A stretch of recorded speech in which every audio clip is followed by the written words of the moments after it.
Hi, my name is Jackie. I was diagnosed with type 1 diabetes when I was 8. I play hard because that's how I do everything. I always push myself to be the best that I can be. Type 1 diabetes does not stop me from doing the things that I like to do. Hello and welcome to Teen 1D, the podcast for teenagers and young adults living with type 1 diabetes. The podcast is not intended as a substitute for professional medicine advice or treatment. My guest for today is Amy Hess Fischl, an enhanced practice dietitian, diabetes educator, and coordinator for the University of Chicago Kovler Diabetes Center Teen in Transits program, a unique program for adolescents and teens with diabetes. She speaks internationally on all diabetes topics, especially children and teens with diabetes, insulin pumps, and continuous glucose monitors. She's actively involved in the American Association of Diabetes Educators and the Academy of Nutrition and Dietetics, as well as several international groups with diabetes and pre-diabetes. She was named a 2018 Illinois AADE Diabetes Educator of the Year and also received the 2018 Pan-Arab Congress on Diabetes Award for Excellence on her contribution to diabetes care and education in the Middle East and in the USA. She's reviewed for multiple diabetes publications as well, and has served on numerous task force and advisory boards nationwide. So how are you doing today? I am great, Jackie. I'm just so honored to be on this with you. Oh, thank you. Okay, so as some background information, I am a patient at the University of Chicago Kovler Diabetes Center. Amy is a certified diabetes educator and registered dietitian at the Kovler Diabetes Center. Amy has been my certified diabetes educator from the time I was diagnosed with type 1 diabetes 9 years ago when I was 8 years old. To get us started, can you tell us how you decided to become a registered dietitian and then how you decided to become a diabetes educator as well? I know that there might be some people looking to go into that field, so I think it'd be interesting to hear your story. Totally. The more the merrier. Come on, everybody. Okay. We need more.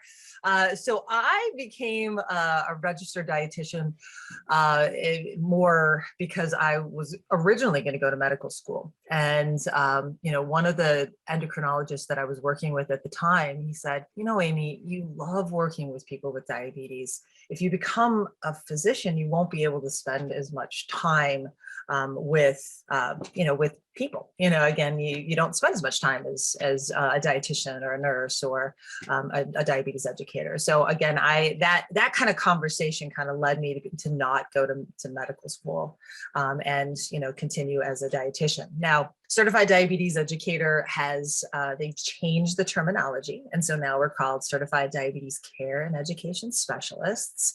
That's a mouthful, but again, for the intents and purposes, we're going to go with I'm a diabetes educator. So, but just so all of you know, you might see some things that say CDCES instead of CDE. But again, basically, how I became a diabetes educator, I needed a master's thesis, and so I was working in oncology, and they said I had to do something I knew nothing about. So I walked across the street to the diabetes center that was at the hospital on the far south side of Chicago, and I said, I need some help. I need some people with diabetes to work with. And she's the director, who was also a dietitian, said, I'll do you one better. I'll give you a job. And I loved it so much. 23 years later, here I am still working with people with diabetes. So, certainly how you become a certified diabetes care and education specialist is you either are, you go to school as a dietitian, you go to school as a nurse or a pharmacist or a social worker or an exercise physiologist. And then you have to take 1,000 hours of direct patient care. So again, you work with people like you, Jackie, and all of you that may be listening right now. And so then you take an exam and then you become certified. So that's kind of the big picture of how I became where I am today and how you get there. Do you have any advice for people who may not be sure on what they'd like to study or how to get involved in a career as a diabetes educator? Oh, no, good question. I I always ask that of myself. Again, one thing that we have to acknowledge about our brains and maturity of our brains, they actually fully grow by 25. That's a lot to take in. Like, hi, I'm going to college, and I still have to decide what I'm going to be when I grow up before my brain is actually fully grown. So I know that's a lot to think about for all you guys, but I think, looking at, nursing or pharmacy or, or any of those types of disciplines that you can go to school for and get a Bachelor of Science, a Master of Science, again, dip your toe in first. So, I strongly encourage that. I know we're in COVID right now, and, the diabetes camps aren't available, but go and volunteer, become, again, a counselor's aide or a counselor at some of those.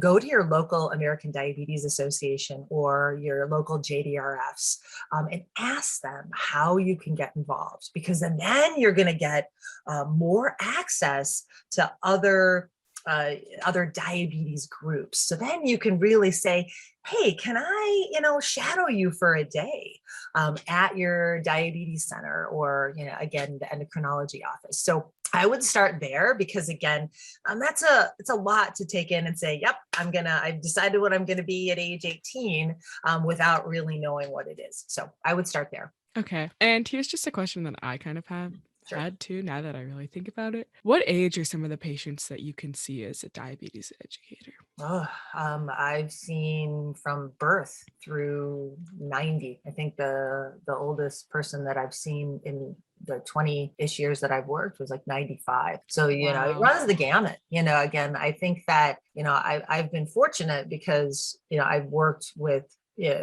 kids and teens and children and infants and toddlers for so long. But, I'm now have the ability at the COVID Diabetes Center, because we see both pediatric and adult, and I'm seeing it all. So it's kind of fun, to be able to see the lifespan with type 1. And here you talked about such a variety in age. I'm sure you see just such a variety in the way that people take care of themselves too, with type 1 or type 2, whatever it may be. Is there a certain way that you try to push people to handle things, or do you just let them do it on themselves? Well, I'm not one to push anybody. Again, I have to say there's a website that I always thought was such a cool phrase, and it says your diabetes may vary. I strongly believe in that phrase, that there is no one person that is going to be the same as another. And so if we give the same recommendations and do the same things with every single person, it's just not going to fit. So I like to work with the person that's in front of me. And I'm a strong proponent of collaboration. Again, yes, I'm a healthcare professional. I work with an endocrinologist. And, again, they are, he's an expert in his field. Again, I consider myself an expert in diabetes, but person with diabetes is the expert in their diabetes. So I'm all about, what do you want to do? Let's lay out a plan. Let's talk about what's going to work well for you. So that's really how I like to work. But again, that's hard sometimes. Again, I'm thinking for all of you guys out there, talking with adults, so you don't get them angry, or, you don't want to tell them how you really feel. I want to stop you right there and say, do it. You are the one who has diabetes. You're the one that lives with this 24 hours a day. If you're not comfortable with a recommendation or a conversation that you're having with your healthcare professional, say, whoa, I'm not sure that I can do that. Or can we try something else? Never feel like you can't do that. Again, this is your diabetes, and it sucks. I don't have diabetes, and I know it sucks. Come on. I mean, let's not pretend that it's anything but again, my job is to make it suck just a little bit less. And so again, by having those honest conversations with your healthcare professionals, is going to help you to kind of make it suck less. Thank you for that. So, what is the most common way that people take care of their diabetes? I am very lucky. We have so many people using diabetes technology. We have almost 80% of the people that I work with are using an insulin pump. 75 to 80% of them are using continuous glucose monitors. And then, within that group, we have probably 40% of them that are using some kind of hybrid closed loop or do it yourself system.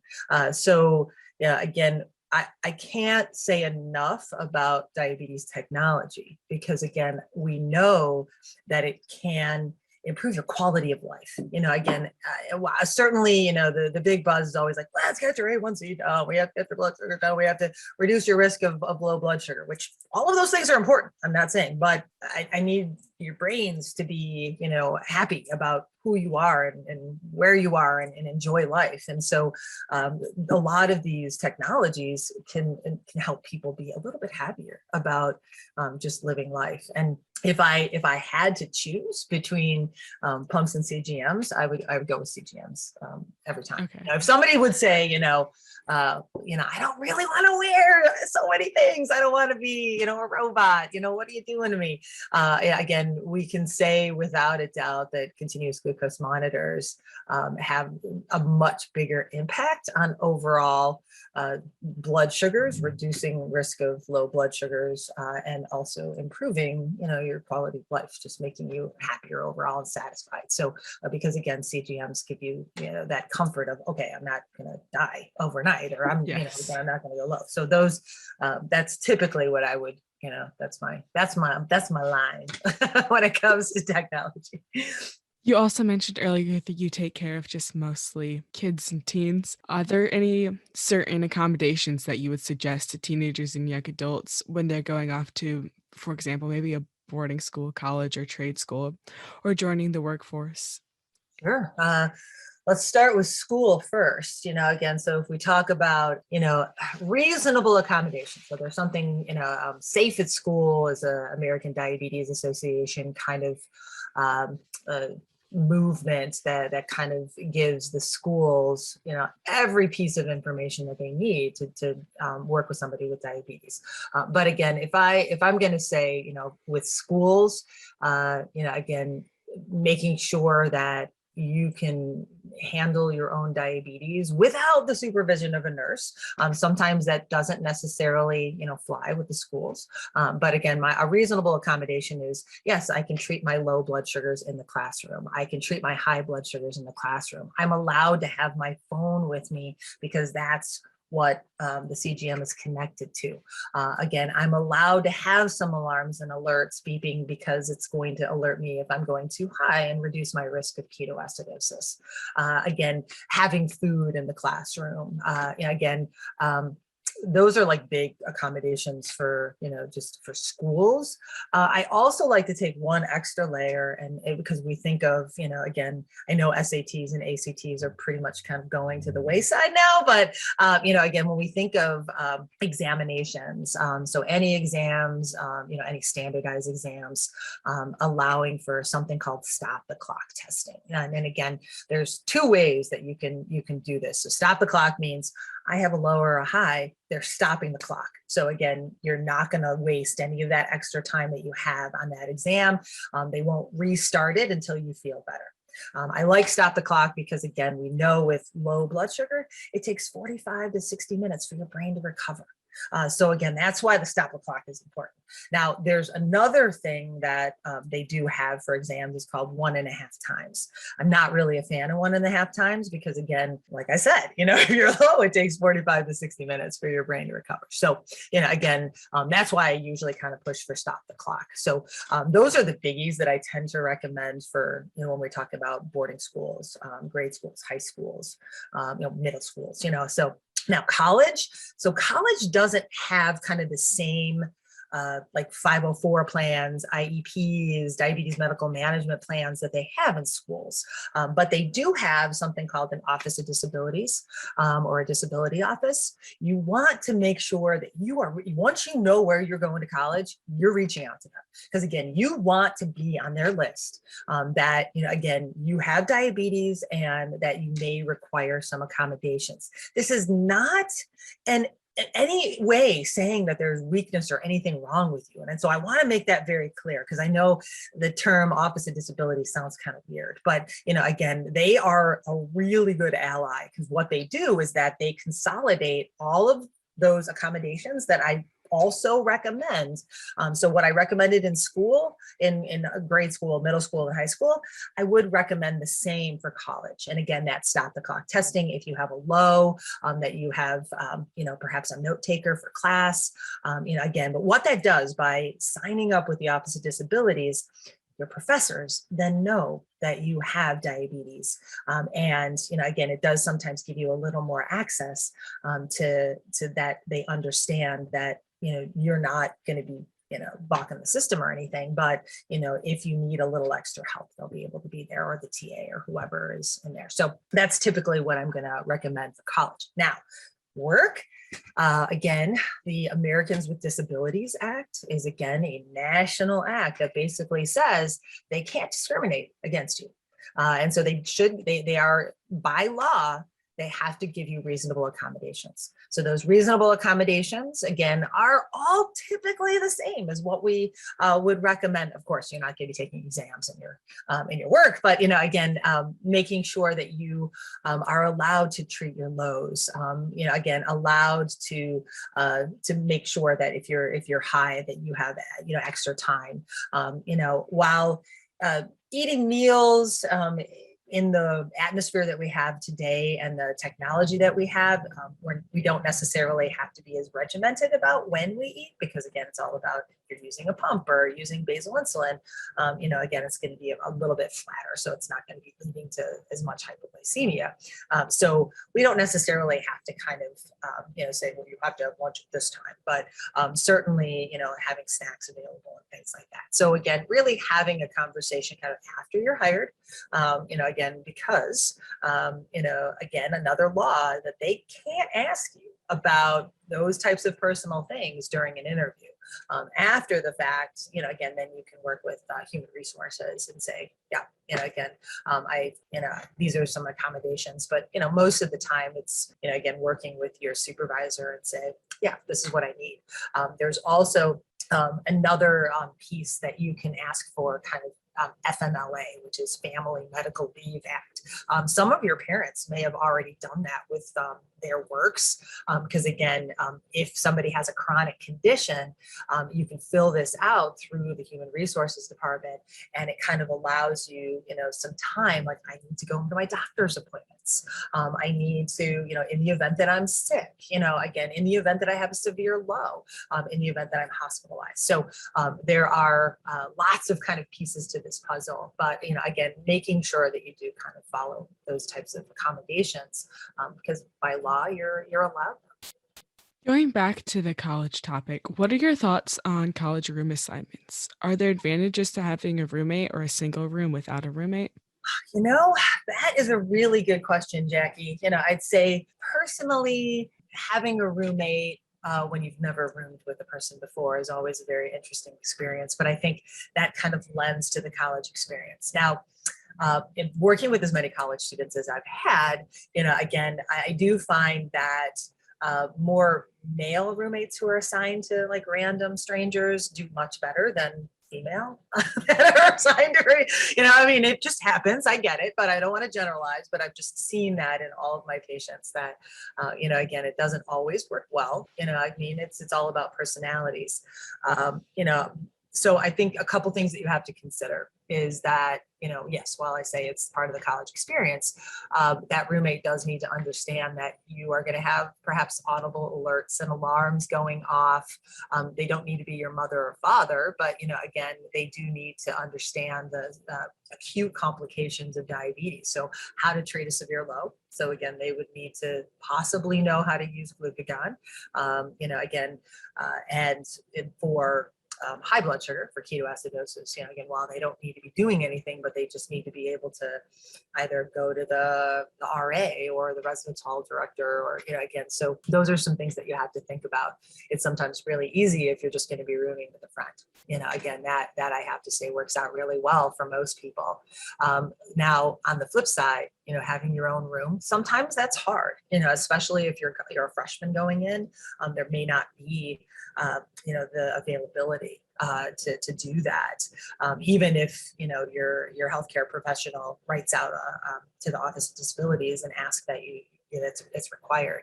I always have to have this conversation with people about having a single room of, again, what happens if something happens, again, so making sure that, in the event that someone has a severe low or has ketoacidosis, do they have, again, a plan in place that someone's, a wellness check, that they're just making sure that you're okay. And, certainly we can take diabetes out of the equation and talk about drugs and alcohol in a minute too. And that also adds a layer when it comes to, safety. But, I'd say certainly, that is a kind of a bigger conversation of, are you up for having a single room? Again, you're going to kind of miss out a little bit on the college experience. I suggest having a roommate at least for a year, just to, if you've never roomed with someone before, it's a nice eye-opening experience. But again, and you might like it, but again, understanding that if you have a roommate, you're going to have to just give them kind of the down and dirty about your diabetes, and are you comfortable about doing that? And then also, if you're going to go with a single, just making sure that that you have a plan in place, just for safety reasons, in the unlikely event that there is a severe low or ketoacidosis. To go along with some of the things that you're talking about with the Dexcom alarms or any other CGM, I guess, too, do you have any recommendations on how to wake up to Dexcom alarms if you are a heavy sleeper? Because sometimes I know that I won't wake up to them because I certainly am a heavy sleeper. And I just know sometimes even when your phone is up on completely loud, it's still not that loud for middle of the night. No, and I know, I'm like, where the heck's my phone? So I don't know if you guys, certainly the Dexcom, I don't know if you guys have seen this recently, but the Dexcom G6 has added like a ton of new alarms, sounds. So I know this one's pretty annoying, but you can do a baby cry. Isn't that awesome? That's just awful. But there's a ton of different alerts that are available, but I really do strongly suggest, again, everyone that I've worked with before, again, our subconscious is a pretty amazing thing. Again, we are well aware that we're safe when we're with our family and our parents. Again, they're the ones that have always kind of taken care of things overnight. And what I tend to find is that when people are kind of left to their own devices, that subconscious kind of kicks in, and it's going to take time to kind of relearn that. But they're not as sound of a sleeper as they were in the past. That they're like, oh my gosh, after about a month, I was able to hear that alarm. I kind of conditioned myself to do that. Now, again, certainly play around with, even on the weekends and things like, Mom, Dad, don't bother me, or, again, sleep somewhere that it's not going to be annoying them, and make sure that it's kind of, near you. But there are several other apps that are available that, even if you had, using the receiver for the Dexcom, there are apps like there are earthquake apps that are available that are just crazy loud. I don't know if you've ever tried those, but it's really trying a lot of different mediums of to try and wake you up. So whether it's vibration, whether it's again, crazy buzzing, whether it's a new type of alarm that's available on the Dexcom. So it's going to take some trial and error, and it's going to take some time because it's reconditioning yourself to do some of these things. And that's the one thing that, I hear over and over that, yes, again, most teenagers, God bless all of you, that you can sleep through just about anything.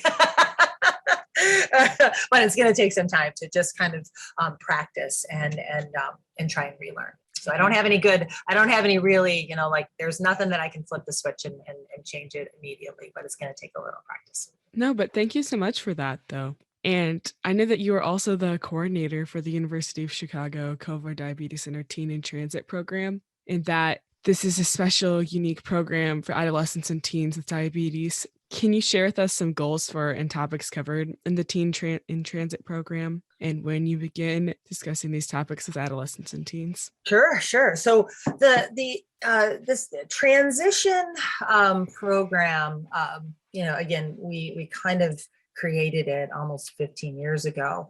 And what we've done even over the last 6-7 years is embed it into the diabetes education curriculum.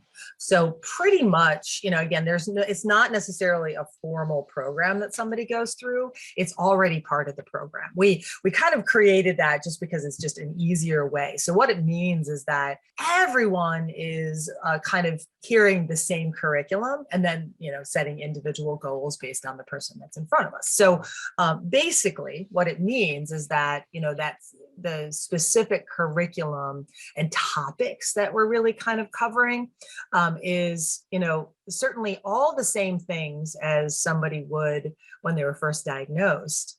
But the biggies, the sex, drug and rock and roll talks are the biggies that we start kind of insinuating into the conversation, usually around middle school to high school. Again, hey, you guys all know this better than I do. What's out there? I don't go into schools anymore. Again, but I mean, this stuff is talked about. Without adults' knowledge when we get that, and I mean, certainly. The reason that I bring it up, and I talk about it, and we're really kind of talking about it, at least try to insinuate it into every single visit is because, I'm not condoning any of these things. It's just that I want people to have the right information, because if you don't have the right information, you're going to look for it elsewhere and then you're going to get crap, and so again, I'd rather that you just have some clear guidance that's going to work for you. So, basically the transition. So what does transition mean? Transition basically means moving from time point to time point. Transfer is basically leaving pediatric and going to adult. So transfer is just a moment in time. Transition basically starts the moment you're diagnosed with diabetes. And I think that's where, again, a lot of transition topics, they kind of only pinpoint it in the teen world. But I really feel that transition is about age-related responsibilities and maturity and increasing your independence all along your entire journey with diabetes. So it doesn't really stop, and it really basically starts at the moment that you're diagnosed. So, again, as an 8-year-old, no, I'm not going to be talking about sex, drugs, and rock and roll. I'm going to be talking about, hey, how you doing poking your finger? How you doing, injecting your own insulin? What do you talk to, how do you explain this to your friends, or, again, or the parents of your friends? And are you comfortable with that yet? And if you're not, then we're going to wait. And then we kind of keep moving forward and increasing that independence of, what do we do when we're driving? What do we do if we're at a party and we have alcohol? What do we do if there's drugs available? Or, again, I have a boyfriend or girlfriend, and, again, sex is a conversation that we're going to have. And again, like I said, I'm not condoning any of these things.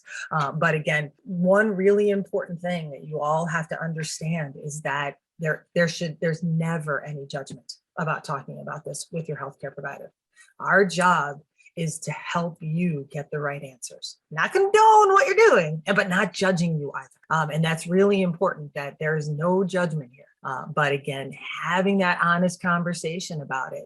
And I know it's kind of awkward. Again, I know I'm like, I don't like people squirming when I start talking about some of these topics, but, again, it's not, I don't want you to feel embarrassed. This is, again, kind of that, the cone of silence, again, that's why I like to recommend, if you're not already doing it, start meeting with your healthcare provider, whether it's your diabetes educator or your endocrinologist, if you're comfortable, alone, even for a little while, and trying to have those conversations. It's not like you're trying to cut out your parents. That's not the point. But again, remember, we're talking about transition. You want to be comfortable with that independence that you're getting, that the responsibilities of your diabetes self-management. And so again, that's all part of the package, that you have to be able to have just even a small conversation of, asking some pointed questions. And that also is a biggie, is while, again, I'm sometimes a, fly by the seat of my pants kind of girl. And, again, I may not have all my questions down beforehand, but I do recommend that, jotting down like topics that you want to cover with your healthcare providers. Because again, like I said, you guys are the person with diabetes. You live with this 24 hours a day. We work for you. And so again, it's important that you're getting your questions answered. Definitely. You also mentioned driving too, and I know in the past that the Kovler Diabetes Center has held a program to discuss driving for teenagers with type 1. Are there certain steps that teenagers and young adults should take to help keep them safe behind the wheel? Sure. I know the driving program was actually was done by a lovely family with 3 kids with diabetes. They always put it on with another, it's like Juvenile Diabetes No Limits Foundation. Wonderful group down in Indiana. And I was always really fortunate that I was able to help with that program. But due to COVID and other things, of course, it's not being held at this moment. But stay tuned. They're hoping to get something up in the next year. But, certainly with driving, again, as I mentioned before, hypoglycemia. So low blood sugar, it takes 45 to 60 minutes for your brain to recover from a low. That's the big one. So when it comes to driving, again, it's a privilege, not a right. And that's regardless of whether you have diabetes or not. Again, we have to acknowledge that when it comes to driving. But, you behind the wheel of a large automobile, hurling down the road with a low blood sugar, we just don't want you to kill yourself or others, and so again, hypoglycemia is the number one reason that can happen. And so we want to make sure that people understand the gravity of that, and using a continuous glucose monitor to reduce your risk of hypoglycemia while you're driving. Now, if you're not using a CGM, again, definitely make sure that you are at least testing your blood sugars at least an hour before. Because again, ideally you want your blood sugar to be above 100, blood sugar not dropping. But if you're under 100 an hour before, you're going to want to eat something, not dose for it, just to try and make sure that blood sugar is up enough so you're not going to have hypoglycemia during driving. Now, if you're with a CGM, I still recommend, like I said, brain takes 45 minutes to 60 minutes to recover from a low. So it's like, take a look at your CGM, an hour before you're going to get behind the wheel. I know it's about planning. I know that may not be practical, but, again, I want to keep you safe. I know of too many really sad stories that I don't want to go into right now, because this is a happy time, but, again, certainly we want to make sure that we're keeping you safe. And so it's all about just making sure that your blood sugars aren't dropping. You're not having hypoglycemia. Elevated blood sugar isn't going to have as big of an impact, unless you're, again, 300-400s and feeling like crap, of course, but I'd say otherwise, again, it's all about the lows that I'm worried about. Oh, and one more thing, because again, I'm sorry that depending on the state that you live in, there may be a medical report form that needs to be filled out before you get your driver's license or you renew your license.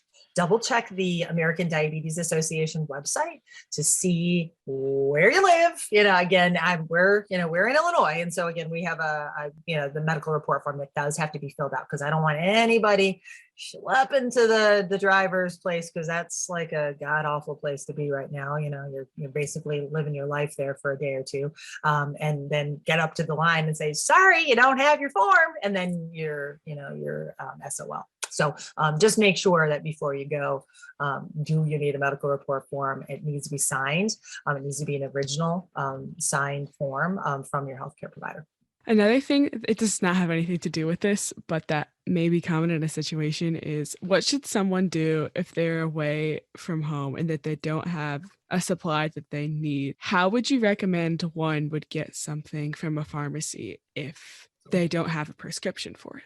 Sure. No, good question. So, certainly, you can do a bunch of things. But yeah, again, let's say you're in a cute little town in Upper Peninsula in Michigan, again, and you're nowhere near anything. And you're like, crud, I don't have my pump supplies. I don't have extra insulin. So again, you can, very, little known fact is that you can go into like a Walmart and purchase over the counter regular insulin and NPH insulin. Now, that's really old school insulin. Regular insulin works a lot longer. It takes a lot longer to work than all the rapid actings like Humalog, Novolog, Apidra, Fiasp, Lumjev, all of those that are out on the market. But again, it's going to keep you safe. And then same with NPH, it's just an old school version of like Lantus, Basaglar, Tracebo kind of stuff. Again, yeah, it's not going to be perfect, but again, you could certainly you could get those over the counter. But of course, once you do this, you're never going to forget all the stuff again.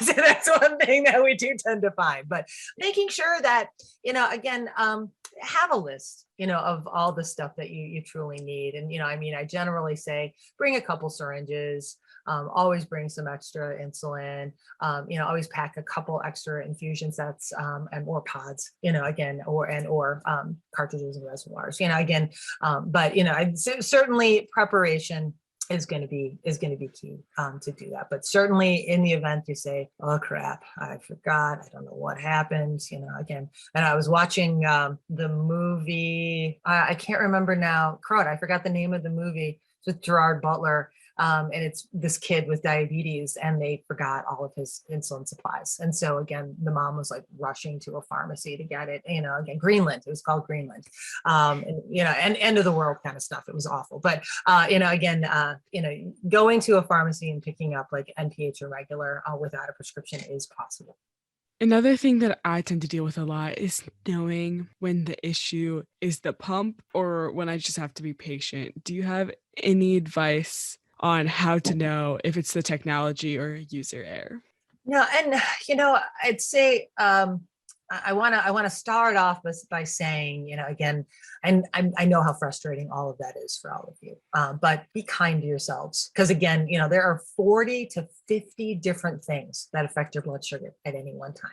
Okay, so the reason I'm saying that is, don't always blame yourself. We're all going to have WTF moments. We have to acknowledge that. But, again, certainly when it comes to, is it technology? And it really has more to do with, is there something wrong with the infusion site? Or, is it that, wow, I really, really enjoyed what I was eating, and whoops, I forgot to bolus. Now, one thing that I tend to recommend is, again, that keto, if you're on an insulin pump, and you're only using rapid acting insulin, again, that's where there's a heightened risk of ketoacidosis, because again, if you're without insulin for a couple hours, that's when it kicks in. If you're taking basal insulin, you have a little more wiggle room, because again, your long acting insulin is in the background and it just kind of keeps you safe. So you can be a little more patient, as you said, Jackie, because one thing that we have to acknowledge about insulin is that it is all about patience. The insulin that we use is not as fast as we'd like it to be. It's not as fast as the pancreas. And so, again, when we think of all of the goals that are set for all of you. Again, I'm sure you all heard like before meals, we need our blood sugars around 130, 1 hour under 180, 2 hour, under 140, and so again, all of those guidelines, when we think of how insulin works. So rapid acting insulin, again, it starts working as soon as you bolus or inject it. It starts working in about 5 to 15 minutes. It's going to have a peak, meaning its strongest activity is about an hour and a half later. And then basically will be done with what it was supposed to be doing within about 3 to 5 hours. So what does that mean for all of you? When your glucose levels are high, I'm like, what, WTF, what am I supposed to do here? Again, if it is just oops, I forgot to bolus too much, you should start seeing at least the arrow coming down about an hour later, meaning that the insulin is starting to work. It's not going to be back to your goal. That's really important that you understand that just because you gave this dose, it's not going to be immediate. It's going to take, like I said, an hour and a half, even 2 hours to even have as good of an impact to kind of bring that blood sugar down. But at 1 hour, you should start seeing a little bit of movement or the arrow flat or something along those lines. So that's the one thing that I would say. Again, if there's something wrong with your site at 1 hour, if the number isn't flat or going down, and it's just basically screaming up, then it's a site issue. So again, have a little patience, because it's really, look at 1 hour, but knowing that peak or strongest activity of your insulin is about an hour and a half to 2 hours later. And so, again, you got to give it just a little bit of time.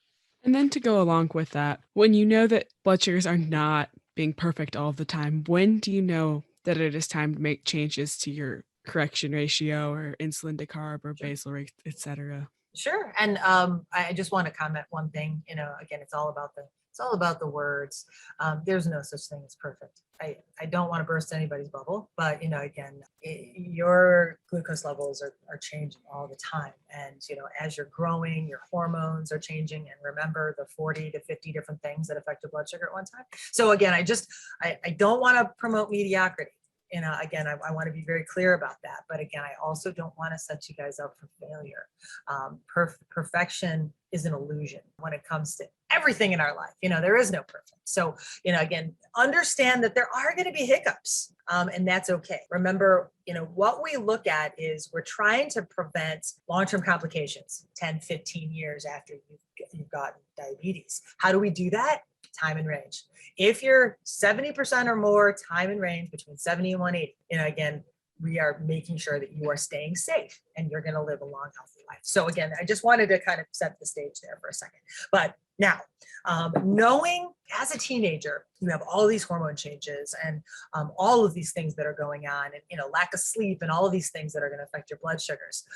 Again, it's inevitable that your basals, your carb ratios, your correction factors, your basal insulin may all need to be changed far more frequently than every 3 months.